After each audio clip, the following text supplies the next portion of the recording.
சும்மா இப்படியே காலார இப்படி வந்து இலைப்பாற வந்தேன். அப்படியே இங்க பக்கத்துல அப்படியே சும்மா அப்படியே ஜஸ்ட் வாக்கிங் வந்தேன். ஆமா ஆமா வா வா வா வா வா வா தம்பி வா தம்பி. நம்ம ஆனந்த ராகத்துல நீங்க இன்ஸ்பெக்டர் போலீஸ். நிறைய கேள்வி கேட்கணும்னு நினைச்சேன், என்னால கேட்க முடியாது போயிடுச்சு. கேளு தம்பி. ஒண்ணும் இல்ல, இப்போ நீங்க இந்த சினிமால வந்து காமெடியா கலக்குன்னு கலக்கிருக்கீங்க. தேங்க்யூ. எப்படி வந்தீங்க? இது சினிமாவோட கஷ்டம் என்ன? இது எப்படி எப்படிலாம் நீங்க வந்து இந்த அளவுக்கு வந்து பண்ணிருக்கீங்கன்னா அது சாதாரண விஷயம் இல்லைன்னா எவ்வளவு பேர் சினிமா வாய்ப்பு தேடி வந்துட்டு இருக்காங்க. சரி, அவங்களுக்கு எல்லாம் இதெல்லாம் அமையுது இல்ல. ஆனா அண்ணன் பேர் சொன்னா எல்லாருக்குமே தெரியுதுன்னா அது நான் அங்கேயே கேட்கணும்னு நினைச்சேன். எனக்கு வாய்ப்பு இல்ல. அது மாத்திரம் இல்லைன்னா உங்க வாழ்க்கையில் நீங்க சின்ன வயசுல இருந்து என்னென்ன பண்ணீங்க, எப்படி எல்லாம் கஷ்டப்பட்டிருக்கீங்க. எல்லாம் நீங்க விவசாயின்னு கேள்விப்பட்டேன் நானு. அத பத்தி எல்லாம் கொஞ்சம் விளக்கமா சொல்ல முடியுமா? டீடைலா சொல்றேன். இப்ப நம்ம சொல்லுவாங்கல்ல, சென்னைக்கு வந்து எல்லாருமே நடிக்க வருவாங்க. ஆமாண்ணே. ஒரு 1000 பேர் நடிக்க வந்தான்னு நினைச்சிட்டு இருப்பான். ஆமாண்ணே. ஒரு 500 பேர் வந்து நடிக்கலாமா யோசிப்பான். ஒரு 300 பேர் அங்கிருந்து ட்ரெயின் ஏறி வருவான். கண்டிப்பாண்ணே. ஒரு 200 பேர் சுத்திக்கிட்டு இருப்பான். அதுல ஒரு 10 பேர் சினிமாக்குள்ள நுழைவான். அதுல 2 1 அந்த வடிவேலு, விவேக், நம்ம கஞ்சா கருப்பு, இந்த ஒரு 4-5 பேர் இருக்காங்கல்ல, அது மாதிரி முத்துக்கள் மாதிரி அது ஸ்டார். ஆமாண்ணே. அது மாதிரி நான் வந்து நடிக்கிறதுக்கெல்லாம் வரல தம்பி சென்னை இருக்கு. ஓகேண்ணா. நான் வந்து பிறந்தது வந்து என்னன்னா சிவகங்கை மாவட்டம், இந்த வயல்சேரி சிவனாங்குளம், ஒரு சின்ன குக்கிராமம். அருமையான இடம் அது. நான் அந்த ஊர்ல பாத்தீங்கன்னா கரண்டே கிடையாது. நான் படிக்கிற காலத்துல நான் 10ஆம் கிளாஸ் படிக்கிறேன். கூரை வீட்டுல அரிக்கன் லைட்ல வச்சு தான் படிப்பேன். நான் சின்ன வயசுல பாத்தீங்கன்னா நான் எனக்கு படிப்பு மேல ரொம்ப ஆர்வம். அங்க வந்து வயல்சேரியில ஒரு யூனியன் ஸ்கூல்ல படித்தேன். அப்புறம் திருப்புவனம், அங்கேருந்து ஒரு 10 மைல் நடந்தே படித்தேன். 10 மைல். காலையில் 6 மணிக்கு புறப்பட்டா பைய தூக்கிட்டு 9:30 மணிக்கு ஆகும். 3.5 மணி நேரம் நடப்பேன். திருப்பி ஸ்கூலில் போய் திருப்பி சாயங்காலம் 5:30 மணிக்கு ஸ்கூல் விட்டால் 8 மணிக்கு தான் வருவான். இப்படி கஷ்டப்பட்டு படிச்சுட்டு அப்போலாம் வந்து 11+1, அதாவது 11 கேள்விப்பட்டிருக்கேன். அப்பா கூட சொல்லுவாங்க பியூசி வந்து 11 முடிச்சுட்டு 10+1 11 முடிச்சுட்டு பியூசி நான் BSc physics. Very good. Madurai Thiagaraja காலேஜ்ல படிச்சேன். இல்ல மக்களே இதை கவனிச்சிங்க. அண்ணன் அந்த காலத்திலே வந்து டிகிரி ஹோல்டர். ஆனா டிகிரி ஹோல்டரா இருந்தும் சினிமா மேல ஒரு பற்றுல இந்த சென்னைக்கு வந்து அவர் படாத கஷ்டம் கிடையாது. அது ஆனா அந்த பட்ட கஷ்டத்துக்கு இன்னைக்கு அண்ணன் வந்து ரொம்ப சந்தோஷமா இருக்காருன்னு தான் நான் சொல்ல முடியும். ஏன்னா அண்ணனை பத்தி ஒரு சில விஷயங்கள் நான் நேர்ல இருந்து பார்த்துருக்கிறதுனால இதை நான் உங்ககிட்ட ஷேர் பண்ணிக்கிறேன். நாங்கள் வந்து 1981 இருந்து சென்னையில் வந்து செட்டில் ஆனேன். எனக்கு நானும் என் மனைவி வந்து சென்ட்ரல் கவர்மெண்ட் எம்ப்ளாயி ஏஜிஎஸ் ஆஃபீஸில் ஒர்க் பண்ணாங்க. வேலைக்காக தான் நாங்கள் சென்னைக்கு வந்தோம். அப்புறம் நான் வந்து இந்த கோஆப்டெக்ஸில் வந்து வேலைக்கு வந்தேன். அந்த வேலை பார்த்துட்டு இருக்கும்போது ஒரு 10 வருஷம் இங்கே இருந்துட்டு அப்புறம் வந்து பார்த்தீங்கன்னா ஒருவில கிருஷ்ணராவையோட நட்பு கிடச்சிது. சினிமாவை அப்படி தான் ஆரம்பிச்சு. சினிமா ஆரம்பித்து ஒரு 2-3 படங்கள், நம்ம ஓட்டப்பந்தயம், அதை மாதிரி சின்ன சின்ன படங்கள் பண்ணேன். அப்புறம் வந்து உப்மா கம்பெனியில் மாட்டிக்கிட்டேன். இதுதான் பெரிய பிரச்சனை. ஒரு விஷயம், எந்த நடிகனாக இருந்தாலும் இந்த கவுண்டமணி என்ன சொன்னார், நான் இந்த மாதிரி போய்கிட்டு இருந்தேன், ஒருத்தன் குறுக்க வந்தேன், நீங்கள் எங்கே போகிறேன் சினிமா, என்னைய வந்து சந்திக்காம நீ போயிருக்க முடியாதுன்னா. அப்புறம் இன்னொருத்தன் வந்தான், நான் என்னையும் சந்திக்க முடியாது போறேன். 3வது வந்து என்னை பார்க்க. அப்படின்னா முதல் வந்து அவமானம், சொன்னது வந்து அவமானம். 2வது வந்து என்ன சொல்கிறான், வாய்ப்பு.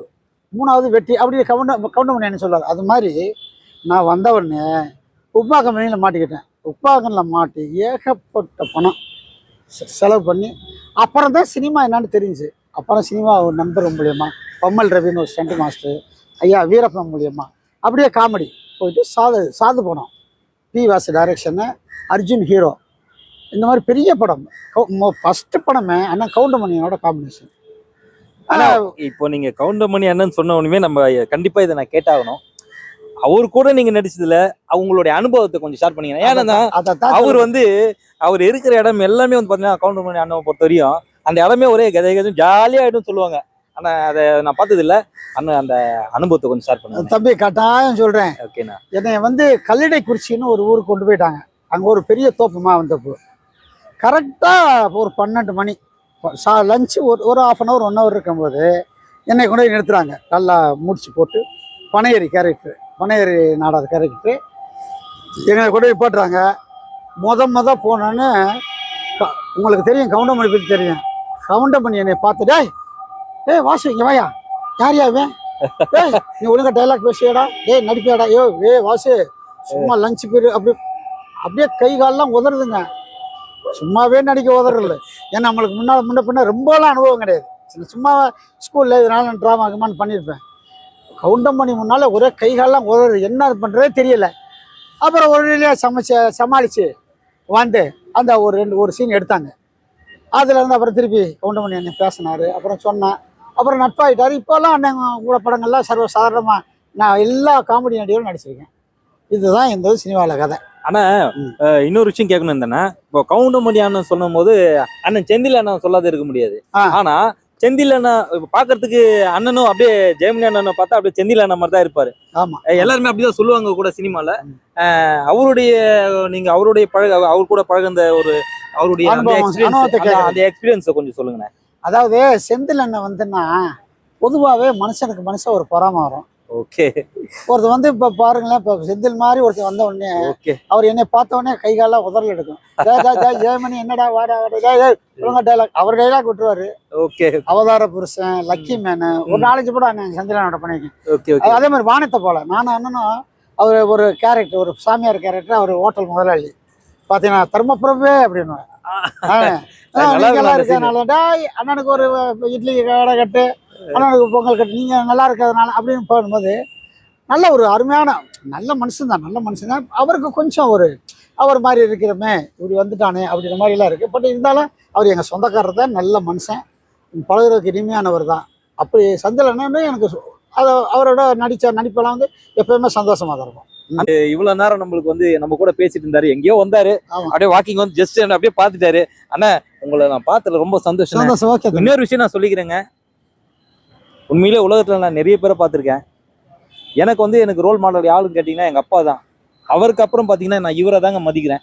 ஏன் அப்படின்னா ஷூட்டிங் ஸ்பாட்ல அந்த அன்பு அது அதை வந்து நம்ம வார்த்தையால சொல்ல முடியாதுங்க. அந்த அளவுக்கு வந்து எங்க அண்ணன் வந்து அவ்வளோ அன்பா இருப்பாரு. அவருக்கும் இந்த 2025ஆம் ஆண்டு மிகப்பெரிய படங்கள்ல அண்ணனை நீங்க காமெடியா தான் பார்த்துருப்பீங்க. அவர் சீரியஸா சூப்பரா பண்ணுவாருங்க. இதை பார்க்குற நம்மளுடைய டைரக்டர்ஸ், ப்ரொடியூசர்ஸ் யார் எது பாத்தீங்கன்னா அண்ணன் வந்து உண்மையிலேயே வந்து ஒரு வில்லத்தனமா பண்ணாரு அப்படின்னா அவர் உண்மையிலேயே வேற லெவல்ல இருப்பாரு. அவருடைய வில்லத்தனங்களும் ஒரு வாட்டி வாய்ப்பு கொடுக்கும்படியாக நானும் வந்து இந்த இடத்துல தமிழுடன் கேட்டுக்கிறேன். நேயர்களுக்கு நிறைய இருக்கிறேன். இப்ப நான் முக்கியமான விஷயத்த சொல்ல மாட்டேங்க. அண்ணன் வந்து புதுசா ஒரு யூடியூப் சேனல் ஸ்டார்ட் பண்ணிருக்காருன்னு கேள்விப்பட்டான உண்மையான? ஆமா இப்பதான் நேத்து தான் ஆரம்பிச்சேன். Very good.